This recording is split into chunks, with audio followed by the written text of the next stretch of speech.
Olá pessoal, voltamos à nossa correção da prova P1 de Matemática Instrumental. A gente retorna aqui com a questão de número 4.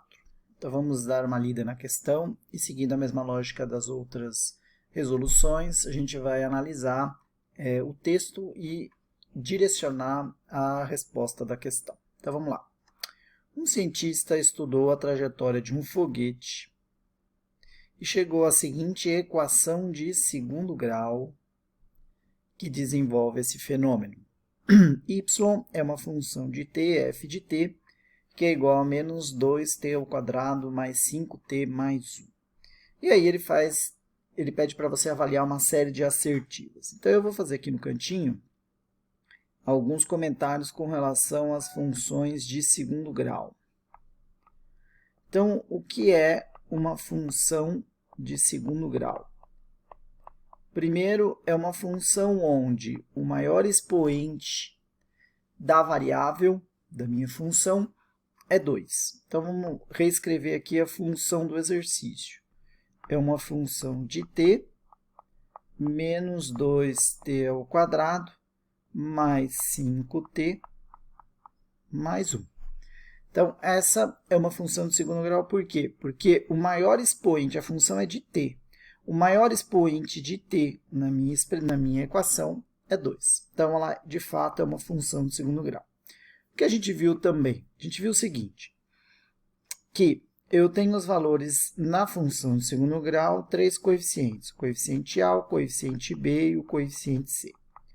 O coeficiente A é o coeficiente que está na frente do t ao quadrado, nesse caso, que é menos 2. O coeficiente B é o valor que está na frente do t elevado a 1, que nesse caso é 5, mais 5.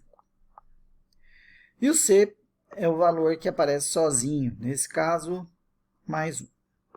Então, eu já tenho os valores de A, B e C. E o que a gente sabe que o gráfico de uma equação como essa, o gráfico é uma parábola, porque é uma função de segundo grau. Legal.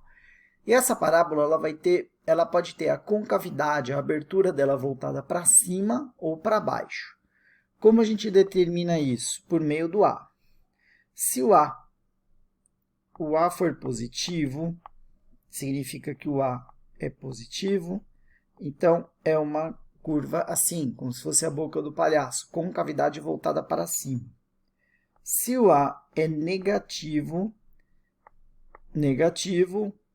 cara triste do palhaço, com cavidade voltada para baixo. E o que a gente também sabe, a partir daqui, é o seguinte, se ela tem concavidade voltada para cima, então, ou seja, ela faz o sorriso, né, de feliz, aí eu vou ter um ponto de mínimo, menor ponto dessa curva.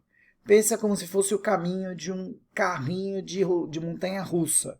Ele está num ponto alto, desce, desce, desce, desce, desce, chega no ponto mais baixo da pista, ponto de mínimo, de menor altura, e depois ele começa a subir novamente. O contrário acontece quando A maior que zero. Teria um ponto de máximo. Considere o mesmo exemplo da curva do carrinho, da pista do carrinho de montanha-russa. Ele está na menor altura, sobe, sobe, sobe, sobe, chega no ponto de máxima altura e depois desce, desce, desce. Fazendo essa comparação, você nunca erra essas questões com relação a esses conceitos. Uma última coisa que a gente vai ter aqui é o seguinte, com relação a essa equação, eu posso calcular o delta. Quem é delta? A gente já viu numa outra questão, ele é b ao quadrado menos 4 vezes a vezes c, tá? E aí, vou até calcular daqui a pouquinho, mas a gente tem algumas condições aqui para esse delta. Se o delta for igual a zero, então deixa eu apagar aqui. Se o delta for igual a zero, significa que a minha função vai ter duas raízes reais. Então, vai ser uma função ou assim, ou uma função assim. Lembrando que as raízes são os pontos em que a função intercepta o eixo do x. Se o delta for maior que zero, se o delta for igual a zero, vou marcar aqui no cantinho, eu vou ter apenas uma raiz. Então, a minha função ela vai tocar, ela vai tangenciar o eixo do x em um ponto apenas. Seja assim ou seja assim. Toca em apenas um ponto. E por último, se o delta for menor que zero, aí eu não tenho nenhuma raiz. Nenhuma raiz. É o caso assim, ó, ou assim, ou assim. Não encosta o gráfico da parábola no eixo x em nenhum ponto, tá? Vamos calcular o delta dessa, só para a gente poder já ter essa informação calculada. É b ao quadrado menos 4 vezes a vezes c, o valor de b é mais 5, então é mais 5 ao quadrado, menos 4 vezes o a, que é menos 2, vezes o c, que é mais 1. Então, meu delta vai ser 5 ao quadrado, 25. O sinal que vai resultar daqui, menos com menos, mais com mais é mais. 2 vezes 4, 8. 8 mais 1, 8 vezes 1, 8. Então, o delta é 25 mais 8, o delta é 33. Como o delta é maior que zero, portanto, essa função tem duas raízes, tá? Então, vamos avaliar agora cada uma das assertivas. Já fizemos toda essa revisão, agora a gente vai avaliar uma por uma. Item 1. O gráfico dessa função é uma parábola. Perfeito. Se ela é uma função de segundo grau, então, portanto, o gráfico dessa função será, de fato, uma parábola. Item 2, assertiva 2. O gráfico dessa função apresenta um mínimo. E aí vamos analisar aqui, ó. Essa função, o a dela é positivo ou negativo? O a é negativo, porque o a é igual a menos 2. A gente já tinha visto isso aqui atrás. Se é negativo, então a minha função tem essa carinha, uma carinha triste, ó.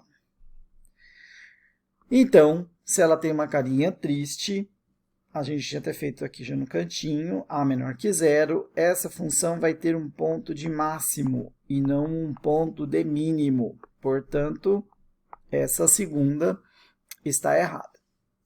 Terceira, essa função não possui nenhuma raiz. Errado. Por quê? Porque a gente sabe que quando delta... Vou até apagar aqui que ele ficou meio enroscadinho. Vamos arrumar aqui. Quando delta maior do que zero, a função tem duas raízes reais. E para essa função a gente calculou, o delta é 33.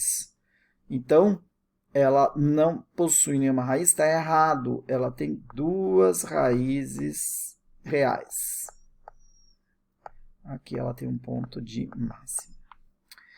E a quarta, a função é positiva para qualquer valor de t.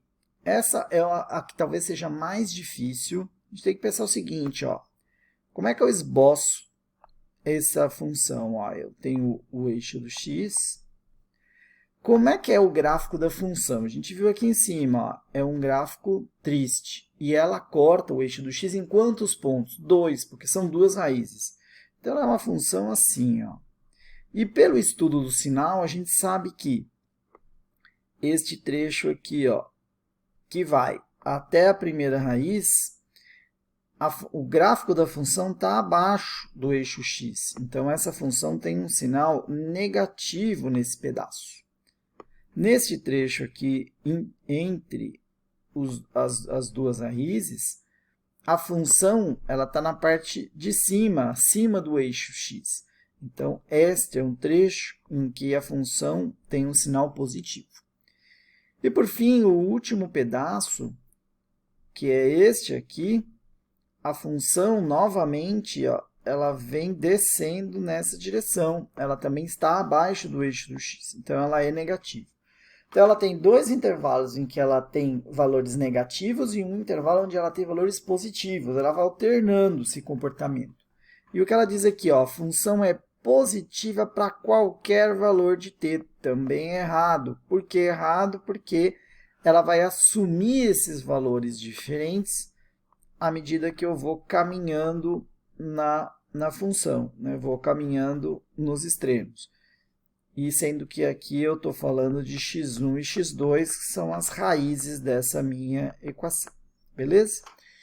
Então, alternativa, estão corretas as assertivas. A 1 correta, 2 errada, 3 errada, 4 errada. Portanto, apenas a assertiva 1. Resposta letra A. Perfeito? Espero que vocês tenham compreendido o conceito, né, os conceitos que a gente trabalhou aqui. Se tiverem qualquer dúvida, é só avisar. Beleza? A gente volta daqui a pouco com a questão número 5. Um abraço e bons estudos a todos aí.